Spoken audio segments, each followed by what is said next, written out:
여러분 안녕하십니까? 오늘의 미국 위켄드 에디션 강예신입니다. 이번 주에는 미국에서 도널드 트럼프 대통령에 대한 시각이 트럼프 대통령의 지지 기반에서 조금 바뀌고 있다는 신호를 볼 수 있었던 한 주일이고, 그러나 조금 유권자의 마음이 변하는 것 같은 게 확고하다던가 아니면 굉장히 넓게 퍼졌다던가 아직까지 그런 증명이 되는 시점은 아닙니다. 그러나 분명하게 어떠한 징후가 보였다는 것, 그리고 그와 함께 트럼프 대통령의 신뢰도라던가 아니면 정말로 이 트럼프 대통령이 될 만한 사람인가, 이런 것에 대한 의문이 물론 트럼프 대통령이 되고 나서 처음부터 있어 왔지만 굉장히 좀 진지하게 생각해 볼 수도 있는 그런 일들도 있었고, 그리고 당연히 북한 관련 뉴스가 미국에서도 요즘은 제일 중요한 이슈입니다. 또 하나는 경제가 이렇게 좋은데도 왜 대통령의 지지율이 올라가는 게 아니라 내려가고 일부는 또 대통령 지지 기반에서 이탈하는 사람까지 생기는가, 이 부분이요. 그리고 물론 제가 이렇게 말씀드리면 트럼프 대통령 지지층에서는 이탈은 무슨 이탈, 그거 다 가짜 뉴스야 라고 말씀을 하시는 분들도 계십니다만 그렇진 않습니다. 여러 여론조사 결과를 종합을 해보면 분명히 앞서 말씀드린 것처럼 완전한 이탈이라고 볼 수는 없지만, 대규모 이탈도 아니지만 뭔가 전과는 다른 조짐이 생기고 있거든요. 그게 이미 정책이 집행되고 나서 거의 2년이 돼가기 때문에 여러 가지로 사람들이 생각을 해보는 겁니다. 이 정책이 나에게 맞는가가 있을 테고, 두 번째는 또 꼭 돈만 가지고 사람이 살 수 있는가, 이런 부분이요. 그리고 그 돈으로 경제가 좋아졌다고 하면 그게 누구에게 좋은 것인가가 중요한데, 트럼프 대통령 지지 기반보다는 아니죠. 그렇죠. 이 부자들도 많이 트럼프 대통령을 지지하니까요. 세금 개혁, 세금 감면안 때문에요. 그래서 이제 그런 것에 대한 사람들의 생각이 조금 세련돼지고 확신이 들고 하는 것에 따라서 이 모든 지금 앞서 말씀드린 것들이 미국 중간 선거에 영향을 미치기는 할 텐데, 어느 정도로 영향을 미치느냐, 그게 이제 남북 관계라든가 북한과 미국과의 관계, 더 나아가서는 미국의 트럼프 대통령 앞으로 남은 임기와 그 이후까지 굉장히 큰 영향을 미칩니다. 더군다나 이 트럼프 대통령의 경우는 지금까지 미국의 오랜 동안 2차 대전 이후에 70년 동안 미국이 이제 세계를 쭉 주도하면서 당연한 것처럼 여겨졌었던 것들을 많이 파괴시켰기 때문에 아마 그 파괴가 부분적으로는 맞는 것들이 있을 겁니다. 그러나 단지 모든 것도 오래되면은 고쳐야지 되는 교정이라는 것이 필요하지만, 이게 큰 배, 미국처럼 이만저만한 그 정도의 함선인 그런 곳은 뭘 고치기가, 방향을 좀 잡기가 쉽지가 않잖아요.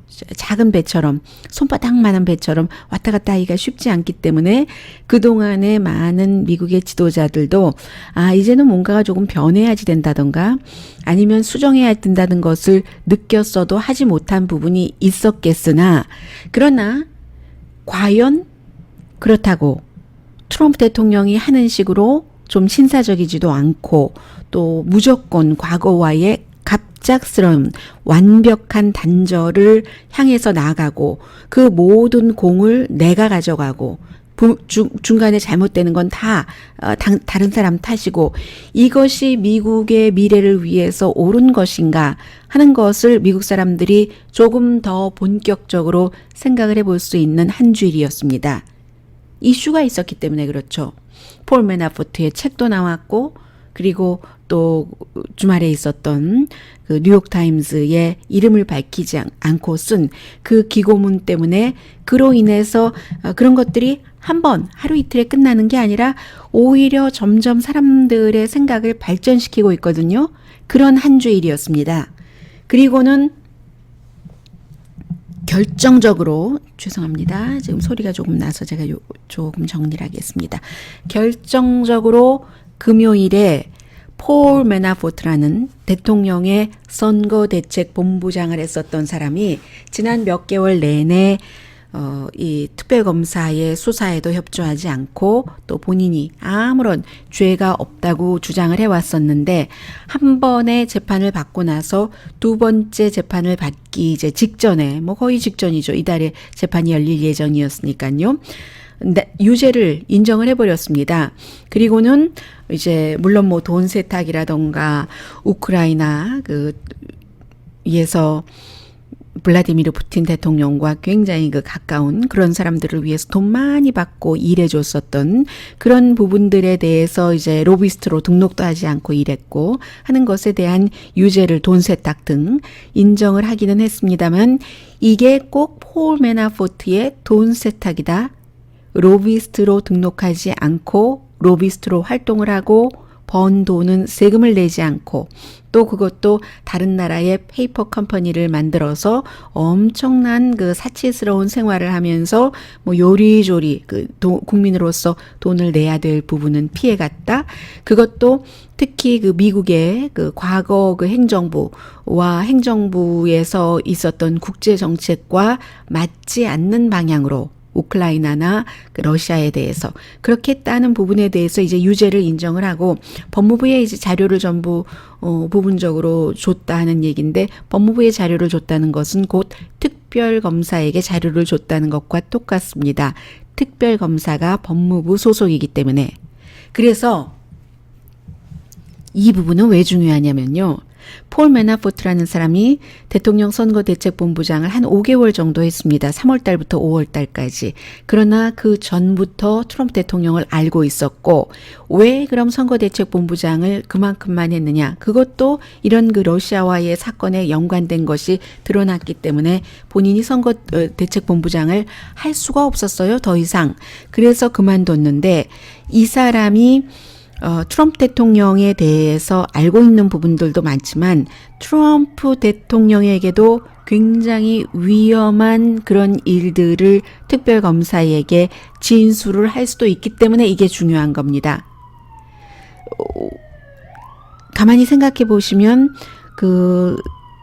선거 캠페인 도중에 트럼프 대통령과 가장 가까운 몇 명의 사람들, 대통령의 아들과 대통령의 사위, 그리고 바로 이 사람, 폴 매나포트, 그리고 이제 여러 명의 사람들이 트럼프 타워에서 미국이 뭐 한때 입국도 금지시켰고 그리고 뭐 이리저리 뒤로 해서 들어오기도 했고 또 푸틴과 가깝고 클레물린을 위해서 일했고 하는 뭐 러시아의 변호사라든가 이런 사람들이 힐러리 클린턴에 관한 약점을 주겠다 해서 그게 불법이거든요. 그 자체가 외국 사람들이 미국 대선에 개입하는 것이 불법이기 때문에 그때 정상적으로 경험이 있었던 상식을 가진 그 대통령 후보 주변 사람들이라면은 그런 미팅을 하지 않습니다. 그러니까 꼭 의도가 나빴다고 하기보다도 잘 모르니까 경험이 없으니까 트럼프 대통령 주변 사람들이 이 같은 큰 선거를 해본 적이 없기 때문에 큰 선거나 작은 선거나 공직자가 되려고 생각을 해봤었던 적이 그전에는 시도를 해봤던 적이 없었기 때문에 돈 버는 데만 급급했기 때문에 그래서 몰라서 뭐 그걸 당연한 거 아니야? 하고 만났을 수도 있습니다. 그러나 그것은 위법입니다. 분명히. 그래서 그때 러시아 사람들을 만났을 때 폴 매나포트도 또 트럼프 타워에서 살고 있는 사람이에요. 그래서 이제 그때 살았습니다. 지금은 모르겠어요. 이사 갔는지. 뭐 집도 여러 채 있겠죠. 여기저기에. 그런데 이 폴 매나포트가 그때 러시아 사람들을 만나고 하면서 다 메모를 해놨다는 것 아니겠습니까? 어제 드러난 얘기예요. 전화기에 전부, 그 당시에 전부라는 말은 제가 잘못했어요. 무의식 중에 나왔고요. 전화기에 그 미팅에 대해서 녹음도 해놨고, 결국은 폴 매나포트라는 사람이 트럼프 대통령과 블라디미르 푸틴이 주도를 했다는 미국의 대선 개입에 이제 어떤 연관이 있을 수도 있는가? 이것도 폴 매나포트가 특별검사에게 가장 많은 것을 넘겨줄 수 있는 사람이기도 하고, 또 하나는 폴 매나포트뿐만이 아니라 이상하게도 이 트럼프 대통령의 측근들은 러시아와 다 연관이 돼서 돈을 많이 번 사람들이거든요. 뭐 변호사도 마찬가지였고요. 그리고 그 마이클 플린 이 사람도 첫 번째 국가안보보좌관이었고 트럼프가 그렇게 아꼈지만 결국은 그 러시아 사람들과 만나고 그걸 속였고 했기 때문에 이 자리를 내놓을 수밖에 없었는데 뿐만이 아니라 이 지금 그 마이크 게이츠라고 폴 매나포트와 비즈니스 파트너고 이 사람은 선거대책본부장 부본부장을 했어요. 그 사람도 그렇고 그 조지 그 파파도플러스도 그렇고 대통령의 뭐 외교 관계 자문이었는데 대통령과 트럼프 아니 푸틴을 만나게 해주겠다. 그리고 이 대통령도 그런 것을 그 무언으로 다 그 뭐라고 하나요? 인정을 했고 그렇게 하라고 시도를 했고 심지어는 제프 세션스 연방 법무장관도 그래 너 한번 추진해봐라 한다는 건 아니겠어요? 전부 이상하게 러시아와 연결이 돼 있어요. 그런데 가장 큰 연결은 이 폴 매나포트라는 선거대책본부장을 한 사람입니다. 그리고 제가 앞서 말씀드렸던 네 사람이요. 마이클 코엔 개인 변호사, 마이클 플린 국가안보 첫 번째 보좌관, 마이크 게이츠 선거대책 부본부장, 조지 파파도플러스 대통령 선거 당시에 외교 자문 이 사람들은 이미 네 사람이 이 유죄를 여러 가지 그 이슈의 혐의에 대해서 인정을 했습니다. 다섯 번째 트럼프 대통령 측근이 유죄를 인정한 겁니다. 그러니까 이제는 러시아와의 관계뿐만이 아니라 트럼프 대통령도 과거에 러시아와 뭐 사업도 하려고 하고 했으니까 트럼프 대통령과 트럼프 대통령의 가족도 러시아 쪽과 돈과 연관이 돼서 뭔가가 있는 것 아닌가? 뭐 그런 얘기는 많이 나왔었습니다. 결국은 그래서 세금 보고서도 내지 못하는 것 아니야? 지금 뭐 예를 들어서 파나마에 있는 트럼프 타워라든가 캐나다에 지었다가 지금은 뭐 넘어갔죠. 누구 얘긴가? 또 트럼프 타워. 그런데 처음 지어질 때부터 짓고 나서 분양할 때도 러시아 돈 세탁을 원하는 그 러시아 돈이 잔뜩 러시아 마피아 돈도 많이 들어왔다는 이게 지금 사실이 아닌가? 이제 이쪽으로까지 갈 수가 있는 겁니다. 그런 의미에서 폴 매나포트가 유죄를 인정을 하고 이제 그 특별검사와 수사에 협조하겠다고 한 것은 굉장히 지금 그 중요한 거죠. 러시아와 관련이 있을 수도 있는 것이고 트럼프 대통령 캠프가 아니면 그런 부분에 있어서는 관련이 없어도 과거 트럼프 대통령이 사업을 하면서 얼마나 법을 위반을 했는가. 그 법 위반이라는 게 얼마나 그 광범위한 범위였는가. 적어도 이런 것이 드러날 수 있다는 거죠. 특별검사의 수사가 무서운 게 이런 부분이에요. 뭐 주제가 한정되지 않은 그래서 폴 매나포트의 유죄 인정은 굉장히 중요한 겁니다. 그가 유죄 인정을 하지 않기를 바라면서 트럼프 대통령이 그동안 얼마나 그를 사임을 하나 마나 이 카드를 만지작 거리었는데 사람들이 그 사임해 준다고 하면은 죄를 인정하는 것과 마찬가지니까 그만두라고 했고 이제는 뭐 트럼프 대통령의 사임 카드가 별 소용이 없는 것이고 왜냐하면 이 사람이 유죄 인정을 한 자체가 2차 재판을 피하고 뭐 형량 같은 것을 줄여보겠다는 말하자면 플리바겐을 한 것이기 때문에요. 이 부분이 있는데 이게 이제 앞으로 주목해야 되고 가장 그 가운데서 중요한 것 가운데 하나는 로버트 멀러 특별검사는 굉장히 일을 천천히 하죠. 서두르지 않습니다. 그러나 대단히 무자비하게 수사를 하는 사람입니다. 뭔가를 이제 언제 이 사람이 혹시 대선 직전에 뭔가를 내놓을 것인가 아무도 모르죠. 그리고는 이제 가장 중요한 것이 이제는 모르는 이 내용에 대해서 모르면 뉴스에 전혀 관심이 없으신 분이죠. 밥 우드워드가 만든 책 Fear라는 두려움 내지는 공포가 더 무섭나요? 단어로 하자면.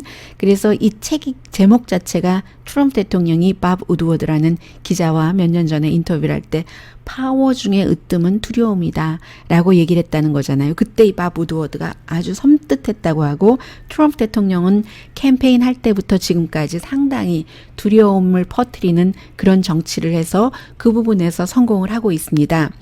그래서 이제 이 책이 나오고 나서 그동안 쭉 인터뷰를 하고 하는 동안에 사람들이 이 사람이 얘기한 그 한국에 관해서 FTA가 되면은 안 된다. 한미 동맹이나 뭐나 해서 누군가 대통령 경제자문이 서류를 훔쳤다는 둥, 선제 공격을 하라고 명령을 했다는 둥, 아무리 설명을 해줘도 왜 한반도에 주한미군이 주둔을 하는 것이 미국과 세계와 한반도를 위해서 좋은지 못 알아들으니까 5학년 내지 6학년이라고 했다는 둥, 대통령 바보라고 했다는 둥, 그 여러 가지 얘기들이 누군가가 했다고 이름을 다 실명을 거론했더니 그 사람들이 지금 행정부에서 다 일하고 있으니까요. 국방장관, 뭐 대통령 비서실장 이런 사람들이니까 나 아니다, 나 아니다, 나 아니다 하기는 하지만 그 사람들이 다 그 사건 자체를 부정하진 않거든요.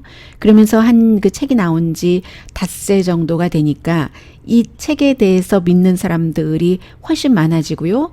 밥 우드워드라는 사람 자체가 75세인데 워터게이트 사건을 그 당시에는 이제 젊었죠. 워싱턴 포스트에서 그 칼 번스타인과 함께 취재를 해서 그 이후에 책을 뭐 거의 20권을 썼는데 그 가운데 9권이 대통령에 관한 책이었습니다. 너무 책을 꼼꼼하게 써요. 이 책에 대해서 싫어하는 사람들도 이 사람이 그동안 쓴 책에 대해서 많고 하지만 그 모든 사람들이 밥 우드워드는 사실을 지어내는 사람은 아니다라는 데는 의견 일치를 보고 있거든요. 그리고는 중요한 게 본인이 텔레비전이나 라디오에 나와서 얘기를 하면 말하는 속도도 좀 느린 편이에요, 이 사람이. 그리고 그다지 저돌적으로 말하지도 않고요. 천천히 상당히 꼼꼼하게 말을 하는데 그 스타일에서 사람들이 느끼는 게 있잖아요. 이게 가짜는 아니구나. 더군다나 이제 테이블 모든 사람과 인터뷰한 것을 다 갖고 있다고 하니까 하도 대통령이 가짜다 트윗을 하니까 아주 내가 나의 책에 대해서 위험이 될 정도로 도전하는 게 있다면 내가 테이블 공개하겠다까지도 위협을 했어요. 그러나 내가 뉴스원과 얘기를 했으니까 안 한다. 뭐 이런 정도의 나중에 얘기를 하기는 했지만 그래서 이제 한국에 관한 얘기가 가장 이제 많이 나오고 있는데, 그 대통령이 기본적으로 외교 문제에 대해서만 너무 모르는 게 아니라 경제에도 무지하고 설명을 해주면 그것을 듣는 게 아니라 자기 그 에고 같은 것이 너무 강하기 때문에 되지도 않는 말로 말하자면 게리콘이 이자율이 뭐 이렇게 올라가고 있습니다. 뭐 돈을 더 찍어내라고 한다던가. 그런데 조금만 상식이 있는 사람이 들어도 이건 아니지 하는 것을 너무너무 그 자연스럽게 밀어붙여라 하는 그 스타일이기 때문에 이 책의 저자는 그런 것을 상당히 대통령의 캐릭터, 도대체 이 대통령 뒤에서 어떤 일이 일어나고 있는가?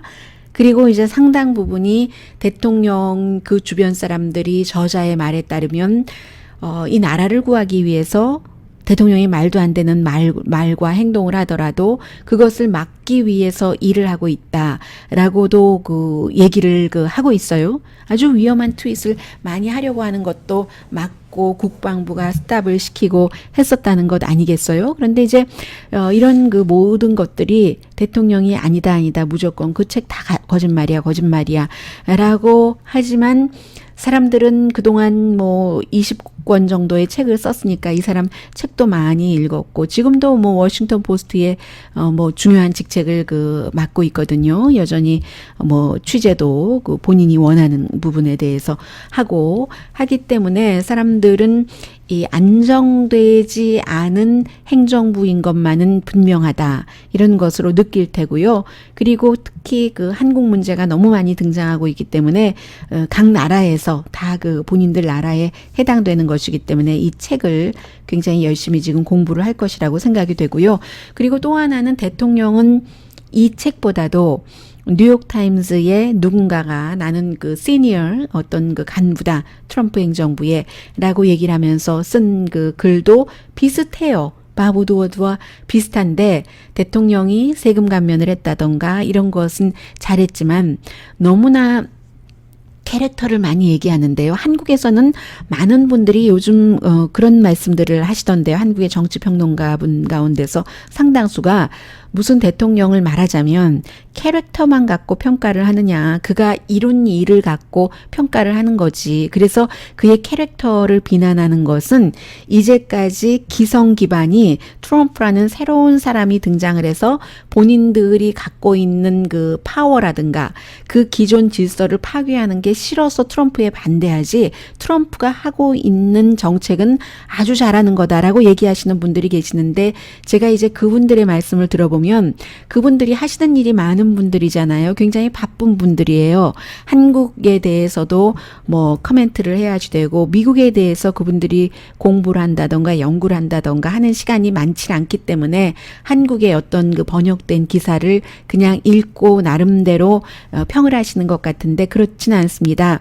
미국 사람들은 오히려 요즘에는 이 대통령의 캐릭터 같은 것을 왜 보냐면, 대통령의 그 캐릭터에서 정책을 만든다 할 때도 정책을 만들어내서 설명을 하잖아요. 홍보를 하잖아요. 그런데 그 정책을 어떤 뜻을 가지고 만들어서 홍보하는 게 중요한 게 아니라 어떤 의도를 가지고 만들어서 어떤 의도로 집행을 하느냐가 너무 중요한 거죠. 항상 그 법이라는 게 해석하는데도 집행하는데도 어떤 그 룸 같은 게 있죠. 그 여백이 있기 때문에 그래서 중요한 겁니다. 세금 개혁을 했다? 지금 세금 개혁을 해서 누가 득을 봅니까? 그러면 누가 좋아하고 누가 싫어하겠어요? 이런 모든 가지 것이 있기 때문에, 그리고 대통령의 미국에서는 정직성이라든가 아니면 너무 대통령이 늘 그 부풀리기만 하는 이런 것, 그것도 알고 그에게 투표를 했다 하지만, 그러한 성향의 사람이 할 수 있는 일이라는 것, 하는 일이라는 것이 시간이 지나면서 위험도가 조금 나오고 있기 때문에 미국 사람들은 그렇지 않습니다. 그런 것을 말씀을 드리겠고요. 그 또 하나가 무엇이냐면은, 이번에 지금 열대성 폭풍으로 이미 그 약화됐어요. 허리케인 뭐 2였다가 1이었다가 노스캐롤라이나, 사우스캐롤라이나 최소한 뭐 7명이 숨졌고 굉장히 많은 비가 내리고 앞으로도 며칠 더 비가 내릴 거라고 하는데, 이 같은 자연재해가 있고 나서 어떻게 수습을 하느냐가 대통령의 지지도에 상당히 중요한 영향을 미칩니다. 국민들의 안전이기 때문에. 그리고는 이제 조금 시간이 지나면 여기서도 또 기후변화가 얘기가 되겠죠. 누구는 단순한 날씨다라고 얘기를 하고, 누구는 기후변화라고 얘기를 하고, 단순한 날씨, 이건 공화당 쪽에서 많이, 기후변화에 따른 아주 그 괴팍스러운 날씨 변화, 그래서 허리케인이 어느 때보다도 더 혹독해지고, 이건 이제 민주당에서 많이 얘기를 하겠죠. 그런데 이제 이 부분에서 대통령이 지금 신경을 많이 쓰고 있는데, 그런데 푸에르토리코에서 허리케인 그 마리아가 11개월 전이었어요.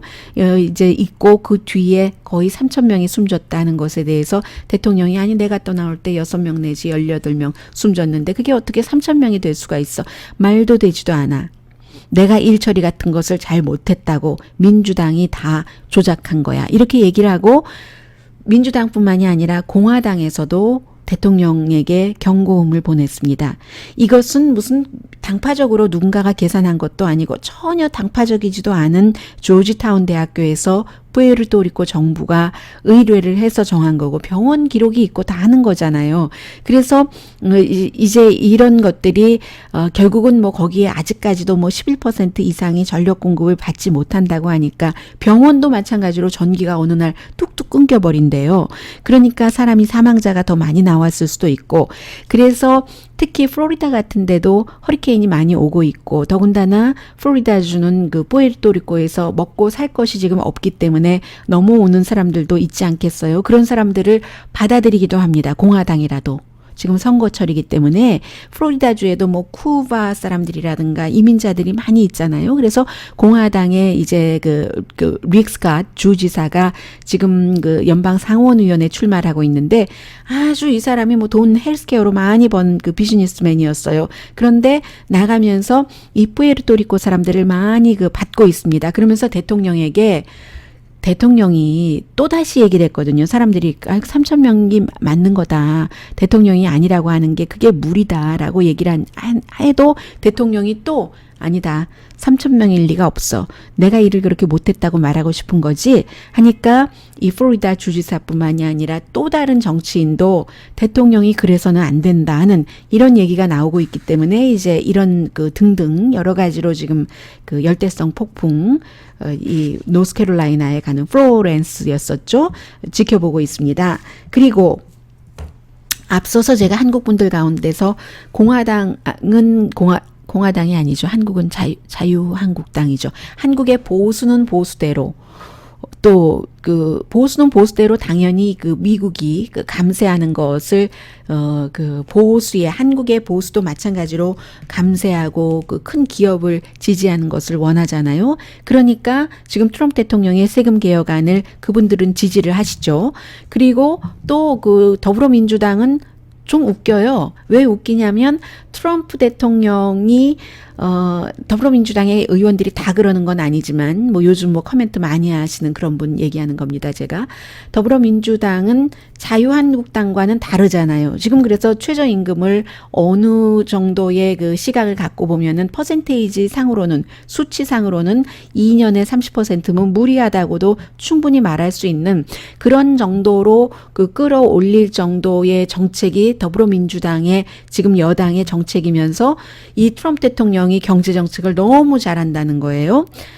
뭐 세금 감면을 하고 기업을 돕고 뭐 기타 등등 이런 것들이 더불어민주당이 그 원하는 한국에서 그 펼치기를 원하는 그러한 그 못 사는 사람들 서민을 위한 그런 그 기업보다는 근로자를 위한 정책이 아니라 지금 트럼프 대통령은 반대의 한국의 자유한국당 보수당이 원하는 경제 정책을 하고 있는데도 트럼프 잘한다고 얘기를 하는 거예요. 경제 그 부분에 대해서 그분들은 문재인 대통령이 지금 추진하고 있는 그 북한 핵 문제, 남북 화합, 또 북미 간의 관계 이것을 좋게 하기 위해서 저는 그렇게 읽혀집니다. 검은 마음이 들어가는 거예요. 트럼프 대통령 보고 무조건 잘한다고 하고 지금 민주당에게 무조건 못한다고 하고 있는 거거든요. 그것은 여러분들께서 미국에서 방송을 들으시던 한국에서 방송을 들으시던 냉철하게 들으시기를 바랍니다.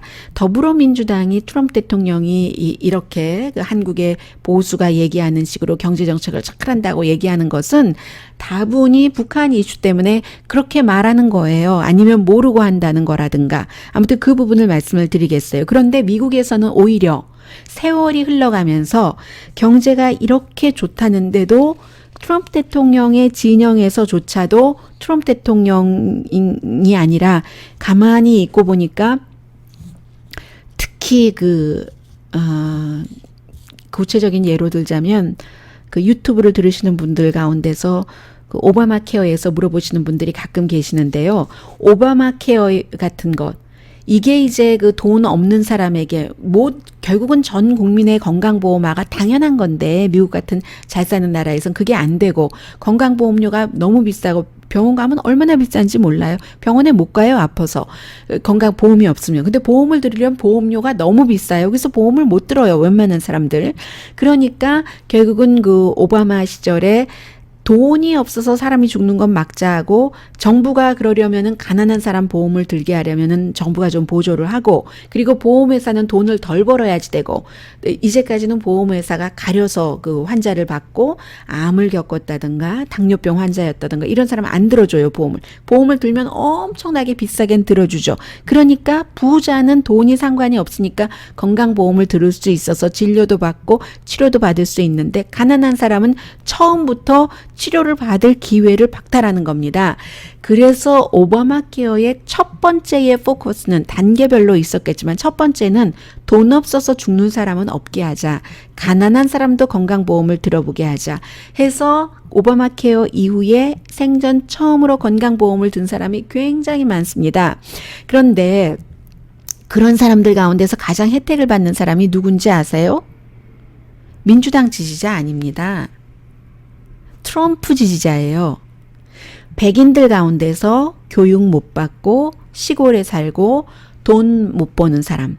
그런 사람들이 오바마 케어의 가장 큰 혜택을 받았던 사람들입니다. 물론 중간 계층 그 소득의 사람들 같은 경우 또 젊은 사람들 같은 경우는 나는 아직 병원에 가지 않아도 되는데 이 강제적으로 보험을 들어야지 되고 강제적으로 보험을 들지 않으면 보험을 들지 않는 데에 대한 벌금을 물게 하기 때문에 이런 분들이 억울하실 수도 있고 그렇기는 합니다만은 이제 나중에 세월이 흘러가서 이런 사람들이 건강한 사람들이 병원에는 안 가고 치료는 안 받고 보험료를 내면은 이 보험료가 쌓이잖아요. 점점 쌓이면은 전체적으로 보험료가 낮아질 테고 그때까지는 누군가가 조금 이제 불편하고 희생되는 분. 그래서 어떤 경우는 이제 스몰 비즈니스 업주라든가 이런 분들도 스몰 비즈니스도 아주 스몰 비즈니스는 해당되지 않아요. 적어도 뭐 인원이 몇십 명은 있어야지 직원들에게도 25명인가 그러거든요. 보험해줘야지 되고 하거든요.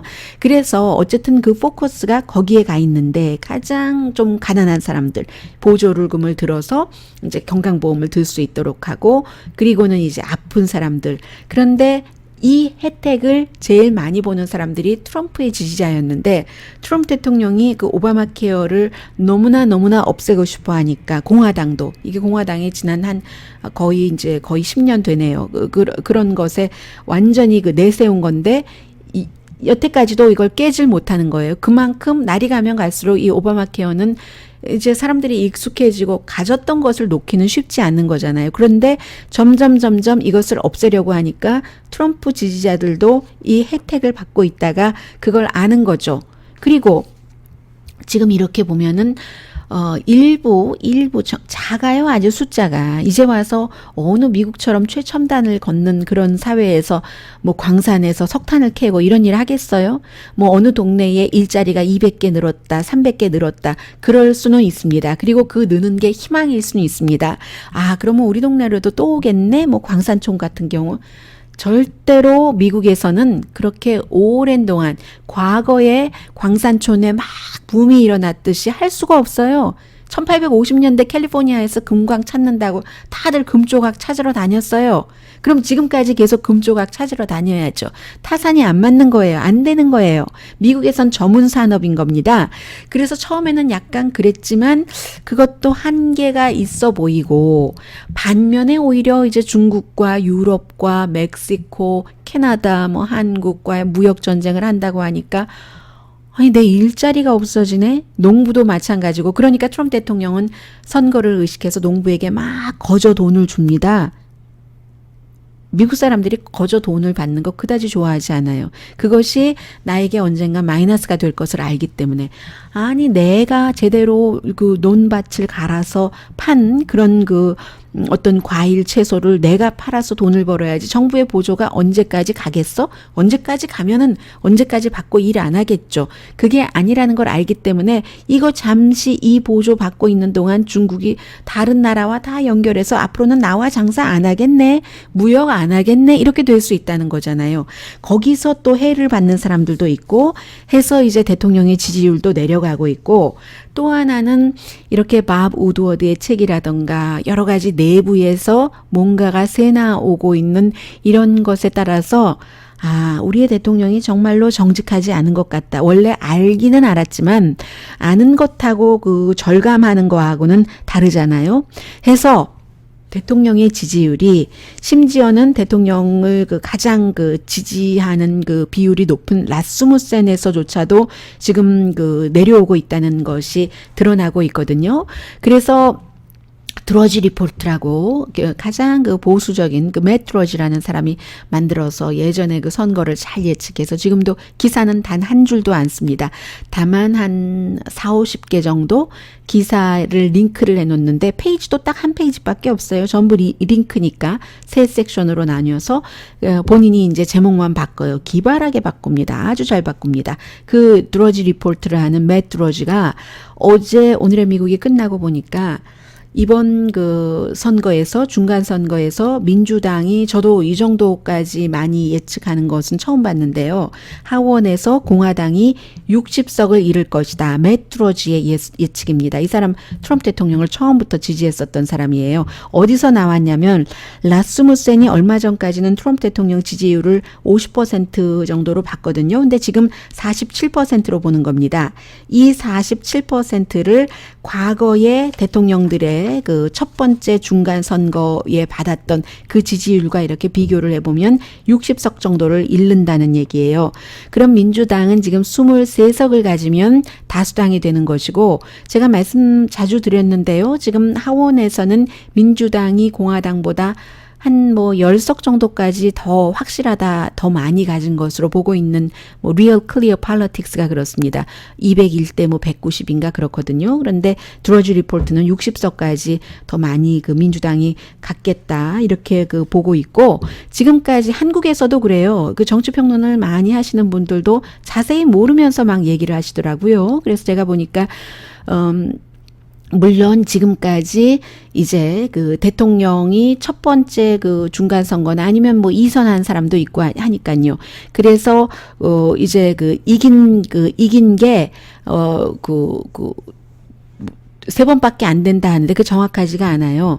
어떤 그 대통령은 상원과 하원에서 다 이겼고, 뭐 예를 들어서 그 프랭클린 그 루즈벨트 같은 경우가요, 다 이겼고, 그리고 이제 빌 클린턴도 두 번째에서 그 상원에서는 0이었지만 하원에서 이겼고, 조지 부시는 처음에 상원 하원에서 다 이겼거든요. 그리고 그 존 F 케네디도 그 상원에서는 이겼었어요. 그리고 로널드 레이건도 그랬었죠. 처음에 그랬었거든요. 그러니까 정확하게는 뭐 5번, 이렇게 따지면 5번 이상도 되고 하거든요. 그런데 또 하나를 그분들이 지적하지 않으시는 게 있습니다. 이 트럼프 대통령이 의석을 잃는다는 것은 어떤 의미냐면은, 다른 그 대통령들도 이제 그 중간 선거라는 게 대통령에 대한 심판이기 때문에 이룰 수는 있는데, 트럼프 대통령은 탄핵이라는 문제가 걸려 있잖아요. 그래서 민주당이 다수당이 될 경우에 탄핵에 시동을 걸 것이다. 물론 탄핵에 시동을 건다고 꼭 대통령에게 불리한 법은 없습니다. 어떻게 운영하느냐에 따라서 오히려 대통령을 중심으로 몰리게 하겠다 하는 것이 이제 지금 트럼프 대통령의 어떤 보관인 것 같은데, 이렇게 60석 정도나 만약에 이긴다면 드러지 리포트 얘기하는 것처럼요. 게다가 대고 요즘은 상원에서까지의 또 뭐 민주당의 가능성까지도 나오고 있거든요. 이게 왜 그러냐면, 그렇게 말씀드린 것처럼 헬스케어 그렇고 경제적인 문제 같은 것도 이게 지내놓고 보니까 부자만 계속 부자가 된단 말이죠. 뭐 일반 사람들에게는 숫자도 늘고 하니까 조금 어느 정도 세금이 많이 거치는데, 많이 거치면 뭐합니까?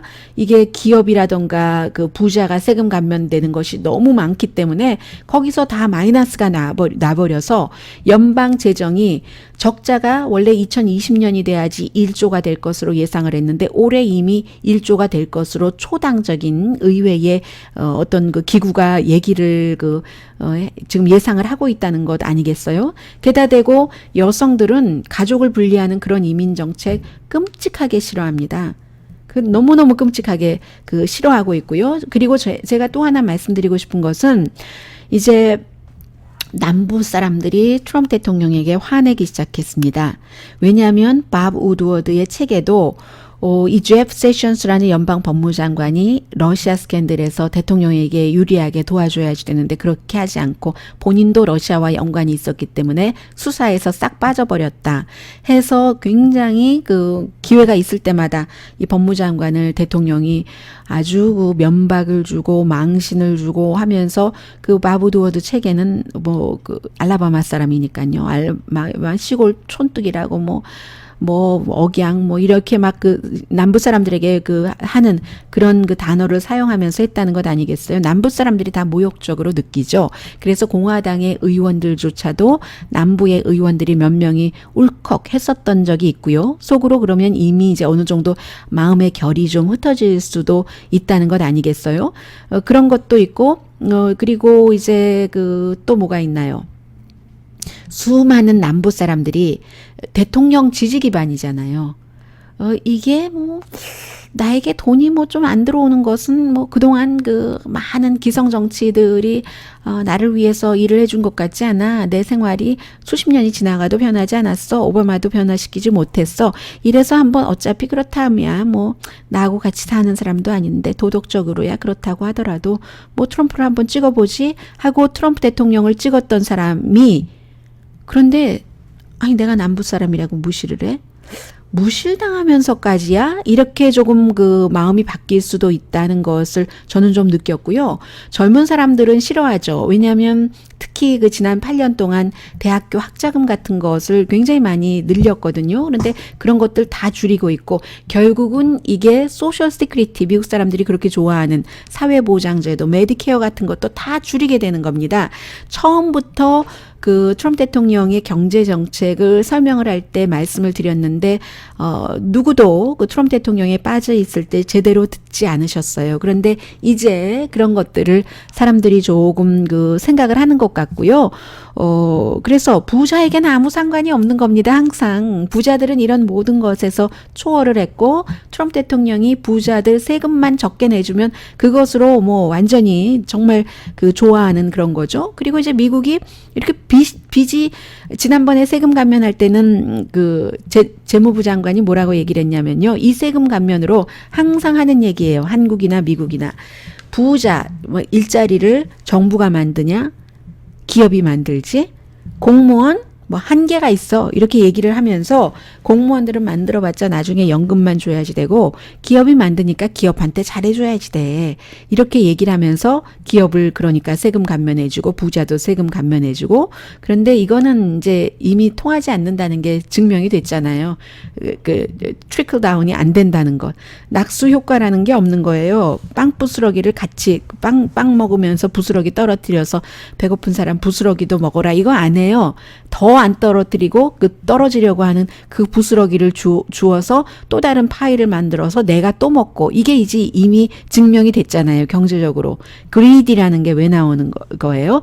그렇기 때문에 그런 그리디를 줄인다고 규제도 조금 해보고 있는데 지금 이제 규제도 다 이렇게 펼쳐주니까 일시적으로는 그게 이제 플러스가 되겠죠. 그런데 그런 세금 감면이 경제를 일으키고 빚까지 줄인다 했는데 빚이 이미 많이 늘어나기 시작하는 것을 알고 아직까지 사람들이 여기까지는 모를지 모르지만 빚이 늘어나게 되면은 사회복지 시설이 점점 줄어드는 겁니다. 마지막으로는 메디케어까지 다 뭐 민영화한다 이런 얘기가 나올 거예요. 민영화하면은 그 부자 되는 사람은 따로 있는 겁니다. 그런 회사를 운영하는 사람이 부자가 되는 것이고 그래서 이제 트럼프 대통령을 지지했던 백인들이 조금 눈치가 빠른 백인들은 원래의 이런 경제 정책이 가난한 나를 위한 게 아니라 부자를 위한 것이었구나 하는 것을 알아가는 시점이 있으리라고 생각이 됩니다. 저는 이제 그 정도는 아니까 여러분들께 말씀을 드리면서 욕먹는 것이고요. 트럼프 대통령을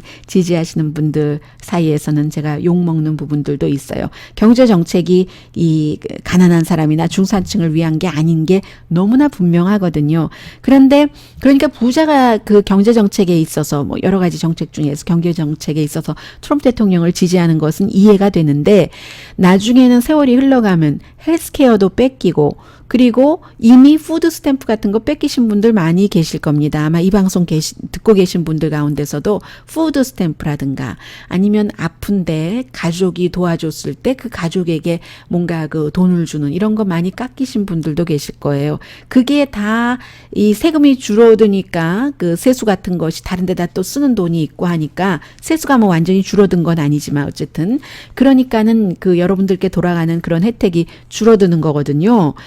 그래서 이제 그런 것들을 나중에는 그 느끼시게 될 것이다. 이런 그 생각을 좀 하시는 날이 올 것 같다는 생각이 듭니다. 아니면 좋고요. 아니면 좋지만 지금까지의 정책은 명명백백히 그러는 겁니다.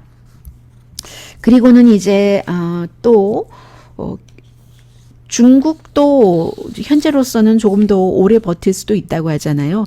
트럼프 대통령과의 무역 전쟁에 대해서 주식값이 뭐 올해 23%나 내려갔어도 65% 내려간 2008년도에도 중국은 괜찮았으니까 경제 성장률이 10%였으니까 주식에 투자하는 사람이 10% 미만이고 미국은 뭐 한 50%는 되잖아요. 50%에서 55% 정도는 되니까 이 부분이 계속될 때 이제 미국 사람들이 물건값이 비싸지게 됩니다. 메이드 인 차이나 아닌 게 없거든요. 요즘에는.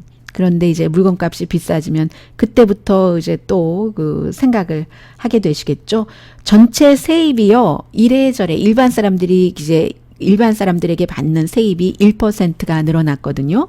올해 말하자면. 그런데 지출은 7%가 늘어났습니다. 그럼 마이너스가 6%라는 얘기고, 이게 상당 부분이 또 그 부자와 기업의 세금을 깎아줬기 때문에 그렇다 하는 거. 스몰 비즈니스 업주들은 굉장히 지금 좋다고는 얘기를 하고 계세요. 직원 구하기도 힘들다고 하고 하는데, 이제 점차적으로 이 경제라는 것을 큰 그림으로 봐야지 되니까 아직까지는 뭐라고 딱 말씀드릴 수는 없겠습니다. 그러나 분명한 것은 부자를 위한 정책이다. 다시 말씀을 드립니다.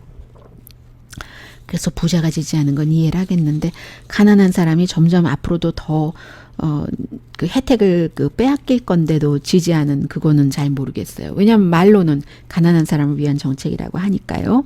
그리고는 뭐 물론 미국에서 제일 중요한 것이 북한과 미국과의 얘기인데, 지금 미국 제일 이번 주에는 뭐 창건일에 9월 9일에 70주년 ICBM 탄도미사일 미국까지 날라오는 것도 없었고, 미사일을 보여주기 위한 그런 이 매년 구구절이 올해는 미사일을 보여주지 않았다. 트럼프 대통령 좋아했고 고맙다고 했고, 또 제2 정상회담을 하겠다고 하면서 동시에 아일랜드 방문 다 일정 잡아놓고도 취소를 했고, 북한은 이제 남한과도 사이가 좋고, 그리고 트럼프 대통령과도 사이가 좋고, 미국에서는 북한이 트럼프 대통령 주변 사람들을 갈라놓으려고 한다. 이런 얘기들을 많이 하고 있어요. 트럼프 대통령에 대해서 절대로 이제 나쁜 말을 하지 않죠. 뭐 나쁜 일이 있어도 대통령은 좋게 하려고 하는데 그 아랫사람들이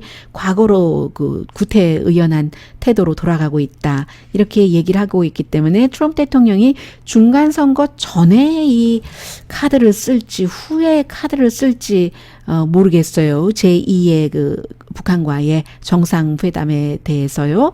그리고 이제 중국도 상당히 트럼프 대통령 분위기에 맞춰서 지금 조심해주고 있으면서 시진핑 중국 국가주석이 북한에 가지 않았고, 또 이번에 뭐 종전선언은 본인들은 빼고 한국, 북한, 또 미국이 주도할 일이다. 뭐 이렇게 얘기를 했다고 하잖아요. 그런데 항상 거기까지만 보는 게 아니라 그 뒤에를 봐야지 되는 거겠죠. 그렇게 하고, 그렇다면 중국이란 나라가 손해만 보겠어요? 그 뒤에 뭘 어떻게 하겠다는 거야? 아직 뚜렷하진 않지만 그 뒤가 분명히 또 있을 겁니다. 그리고 석탄 문제에 대해서 미국에서 특히 이제 문재인 대통령에 대해서 좀 언짢아하는 월스트리트저널 같은 경우는 계속 이걸 보도를 합니다. 미국이 경고를 했음에도 불구하고 10월 27일 자정에 이제 북한산 석탄이 한국에 도착했다. 물론 러시아 대부분의 석탄이 러시아의 이름으로 바뀌어져서 한 것이기는 합니다만은, 그런 것 아직까지는 이 트럼프 행정부, 미국 행정부가 공식적으로 공개적으로 이런 문제에 대해서 비난을 하진 않지만, 지금 이제 연락사무소도 설치했고 하기 때문에 미국보다 앞서가기를 많이 앞서갈 수밖에 없겠죠. 한국과 북한이니까요. 그런데 너무 많이 앞서간다든가 하는 것을 원치 않는다는 공개적인 경고는 아직 없었습니다. 이런 문제들. 그리고 이제 북한 문제에 대해서는 이제 문재인 대통령이 한국 날짜로는 언제입니까? 17일이니까 월요일. 미국 날짜로는 월요일이네요. 한국 날짜로는 화요일부터니까 그때는 또 all about 뉴스가, 한국 관련 뉴스는 그 부분이 되겠네요. 자, 이상 위켄드 에디션 마치겠습니다. 내일은 미국에서 보는 한국 전해드리겠습니다. 강혜신이었습니다.